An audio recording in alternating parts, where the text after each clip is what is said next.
This channel does not promote any violent, harmful, or illegal activities. All content provided by this channel is meant for an educational purpose only.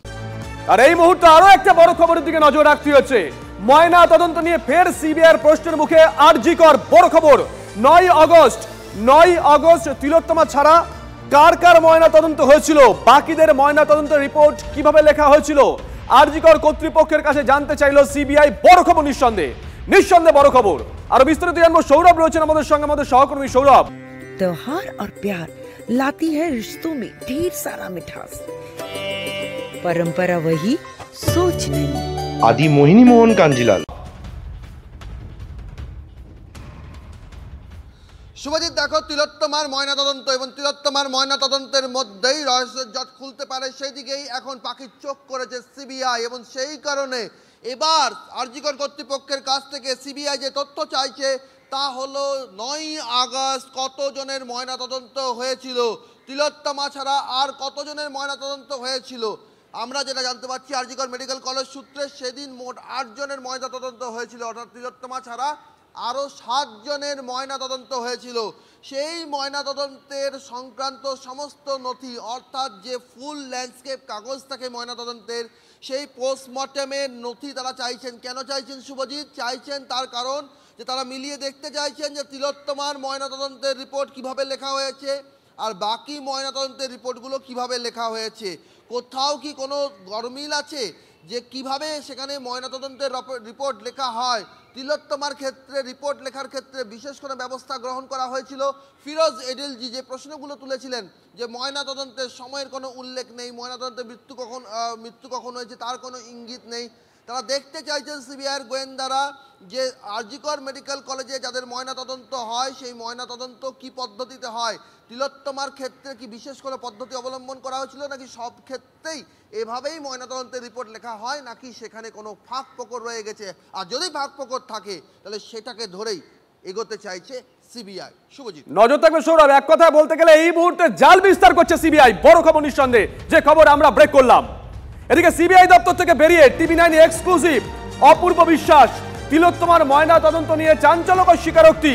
তিলোত্তমার ময়না তদন্তে গঠিত বোর্ডের প্রধানের 9 August ময়না তদন্তের লিখিত নির্দেশ পাই, নির্দেশ না মেনে আমার কোনো উপায় ছিল না। পিএমএ ওসির অনুমোদন থাকলেও ডিসির স্বীকৃতি ছিল না। টিভি9 এর চাঞ্চল্যকর দাবি মেডিকেল বোর্ডের প্রধান অপূর্ব বিশ্বাসের।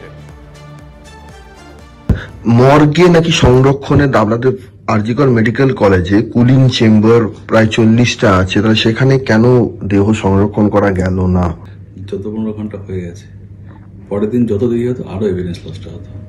একটা চেম্বারের মধ্যে 4-5টা করে বডি থাকে, একজনের বডি অন্যজনের উপরে, ওর বডি এতে চলে আসলে একদম হ্যাপাজাট হয়ে যেত। সেটাও একটা কারণ আপনাদের ময়নাতদন্তটা সেদিনই শেষ করা। না, ময়নাতদন্ত শেষ করতে গেলে আমাদের কাছে অর্ডার এসেছিল, পুলিশের অর্ডার, আমার কর্তৃপক্ষের অর্ডার, বাইরের চাহিদা ছিল। আমি যদি না করতাম এটা আমার হতো সাবঅর্ডিনেশন এবং ইনভেস্টিগেশনে ইনকোঅপারেশন। পুলিশের অর্ডার এবং কর্তৃপক্ষের অর্ডারটা কি ছিল? পুলিশের রিকুইজিশন আর কর্তৃপক্ষের মেডিকেল বোর্ড ফরমেশন। জি, সেদিনই করতে হবে। না, মেডিকেল বোর্ড ফরমেশন হয়েছিল যে ইনভেস্টিগেশন করে ইমিডিয়েটলি রিপোর্ট দেওয়ার। ফলে সেটাও একটা কারণ যে সেদিনই ময়নাতদন্তটা হয়েছে। পরিবারের চাহিদাটা কি ছিল? বাবার ছিল যাতে ন্যায় বিচার হয়, প্রকৃত পোস্টমর্টম হয় এবং মেয়ে যাতে সুবিচার পাই। এবং আমি প্রতিশ্রুতিবদ্ধ হতভাগে বাবার কাছে যে সব হারিয়েছে, যে তাকে যাতে ন্যায় বিচারটা আমি দিতে পারি। আপনি স্যার একটা কথা বলেছেন যে একজন কাকু বলে একজন ব্যক্তি, তিনি আপনার উপর বলেছিলেন যাতে সেদিনই ময়নাতদন্তটা হয়ে যায়। এই সেই কাকু স্যার? এই বিষয়ে আমি কিছু বলতে চাইছি না। আমার কারোর বিরুদ্ধে কোনো অভিযোগ নেই, আমাকে কেউ থ্রেট দেয়নি। তারা চেয়েছিলেন যাতে সেই দিনে হয়, তাড়াহুড়ো বলেননি। এই যে বিতর্কটা উঠছে যে থানার এসআই এর ইয়েতে কেন আপনি এটাকে অ্যাপ্রুভ করলেন? থানার থেকে তো একটা পদস্থ কারোর কাছ থেকে আসবে। ওসি সেটাকে এন্ডোর্স করেছিল, ডিসি সেখানে ছিলেন, তিনি কেন করেননি এটা আমি বলতে পারবো না। হয়তো তারা ল অ্যান্ড অর্ডারে ব্যস্ত ছিল। বাকিরা পুলিশ কেন এসআই করলেন এটা আপনার মনে প্রশ্ন আছে, এটা তো আপনি মানবেন। হ্যাঁ, এসআই এর থেকে তো আসা দরকার ছিল না, সাব ইন্সপেক্টর কেন অ্যাটলিস্ট তালা থানার ওসি করবেন না, ওসি এন্ডোর্স করেছিলেন। কিন্তু তালা মানে আশা কার মানে পুলিশের কোন পদস্থ কর্তার থেকে আসা দরকার ছিল আপনি বলুন? চিঠি লিখে এসআই বা আইও যে সেটা এন্ডোর্স হতে হতো, এবং তিনি ছিলেন সেই সময়। কার মাধ্যমে এন্ডোর্স হতে হতো স্যার? ওসি, তারপরে এত ডিসি ছিল স্যার, কিন্তু গভর্নমেন্ট অফ ইন্ডিয়াতে কিন্তু শুধু লেখা আছে স্পেসিফিক পুলিশ অর্ডার। লেখা তো অনেক কিছু, কিন্তু সেই এন্ডোর্সমেন্ট মানে এখানেই তো প্রশ্নগুলো উঠছে যে বারবার যে ঘটনাগুলো অন্যদের ক্ষেত্রে ঘটে, এই তিলোত্তমার ক্ষেত্রে সেই প্রসিডিউরটা হঠাৎ করে এগুলো বদলে যাচ্ছে কেন? এটাই তো স্যার সবচেয়ে বেশি মানে সন্দেহের কারণ। যত প্রসিডিউর করতে যাবে জিনিসটা তত দেরি হতো। প্রথমে হলো জুডিশিয়াল ম্যাজিস্ট্রেট, এরকম কিন্তু হয় না। জুডিশিয়াল ম্যাজিস্ট্রেট আনতে দেরি হলো, ফটোগ্রাফি, ফরেন্সিক, তারপরে ইনকোয়েস্ট, সবকিছুতে দেরি হয়েছিল। এবং যত দেরি যাতে না হয়, তাড়াতাড়ি যাতে প্রসারণটা করা যায়, কারণ এটা একটু সায়েন্টিফিক্যালি ভাববেন, যত টাইম ল্যাপস হচ্ছে, অলরেডি 14-15 ঘন্টা হয়ে গেছিল, তত এভিডেন্স লস্ট হতো। এসআইয়ের কাছ থেকে আসাটা স্বাভাবিক বিষয় নয়, এটা আমি বলতে পারি না, এটা আমি বলতে পারবো না। এটা যারা ল কিপিং অথরিটি তারা বলতে পারবে, আইন বা অর্ডার। সৌরভ, একটা বিষয় খুব পরিষ্কার, যেটা উনিও বললেন যে দেরি হলে দেরি হতো, তাই তাড়াতাড়ি করে করতে হয়েছে, কিন্তু কাকুর বিষয় উঠে এলো। তুমি প্রশ্ন করেছিলে, উনি এড়িয়ে গেলেন। এই কাকুটা কি? দেখো শুভজিৎ, এখানে অনেকগুলো বিষয় রয়েছে। বিষয় এক, যেটা তিনি কালকে সিজিও কমপ্লেক্স থেকে বেরোনোর সময় বলেছিলেন, যে এক কাকু তাকে বলেছিলেন যে ময়নাতদন্ত দ্রুত করতে হবে, নইলে রক্ত গঙ্গা বয়ে যাবে, তাড়াহুড়ো করার কথা কিন্তু কালকে তিনি বলেছিলেন। আজকে তার অবস্থান থেকে তিনি সরে এসেছেন। তিনি এটা এনশিওর করছেন, এই কাকু হচ্ছেন সঞ্জীব মুখোপাধ্যায়, যে সঞ্জীব মুখোপাধ্যায় কেন শ্মশানের যে সার্টিফিকেট সেখানে সই করেছিলেন সেই নিয়ে আমরা খবর করেছিলাম, সেই বিতর্ক আগেও ছিল। সঞ্জীব মুখোপাধ্যায় সেই যে কাকু, সেটা তিনি কিন্তু অফ ক্যামেরা স্বীকার করে নিয়েছেন। তবে তিনি তার অবস্থান থেকে সরে এসেছেন। তিনি বলেছেন তাকে কোনো থ্রেট দেওয়া হয়নি, আর তাড়াহুড়ো করার কথা বলা হয়নি, তবে সেদিনই যাতে ময়নাতদন্ত হয় সেই কথা বলেছিলেন।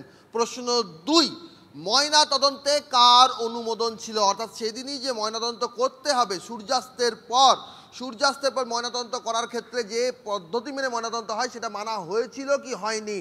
অপূর্ব বিশ্বাস স্পষ্টই বলছেন TV9-কে, একমাত্র TV9-কে, সিজিও কমপ্লেক্স থেকে বেরোনোর পর ডিসির অনুমোদন ছিল না, কোট আনকোট। তালা থানার এসআই ওসির অনুমোদন ছিল, অভিজিৎ মণ্ডল, যিনি এখন কেন্দ্রীয় তদন্তকারী সংস্থার হেফাজতে। ডিসির অনুমোদন ছিল না। কেন ছিল না সেই প্রশ্ন কিন্তু অপূর্ব বিশ্বাসের বক্তব্য থেকেই উঠে আসছে। তৃতীয় যে প্রশ্ন, ময়নাতদন্ত কেন দেহ সংরক্ষণ করে রাখা হলো না, যেখানে আরজিকর মেডিকেল কলেজে দেহ সংরক্ষণের পরিকাঠামো রয়েছে? অপূর্ব বিশ্বাস বলছেন যে এখানে যে কুলিং চেম্বার, অর্থাৎ আরজিকরে যে কুলিং চেম্বার রয়েছে, সেখানে একটা চেম্বারে 3টে করে দেহ থাকে, অর্থাৎ যেখানে একটা দেহ থাকার কথা সেখানে একটা দেহের ওপরে আরেকটা দেহ শোয়ানো থাকে। মৃতদেহের অসম্মানের অভিযোগ উঠছে, তিনি বলছেন সেই কারণে তথ্য প্রমাণ নষ্ট হতে পারত। প্রশ্ন উঠছে, যদি সরকারি মেডিকেল কলেজ হাসপাতালের কুলিং চেম্বারের পরিকাঠামোর এই হাল হয়, তাহলে ডিএমই সেখানে উপস্থিত ছিলেন, স্বাস্থ্য সচিব উপস্থিত ছিলেন, স্বাস্থ্য দপ্তরের কর্তা ব্যক্তিরা উপস্থিত ছিলেন, তারা অন্য কোথাও কেন দেহ সংরক্ষণের ব্যবস্থা করা হলো না? কেন পুলিশের তরফে সেই ইনিশিয়েটিভ নেওয়া হলো না? একদমই অনেকগুলো প্রশ্ন উঠছে, নজর থাকবে সৌরভ, নজর থাকবে, নজর রাখো।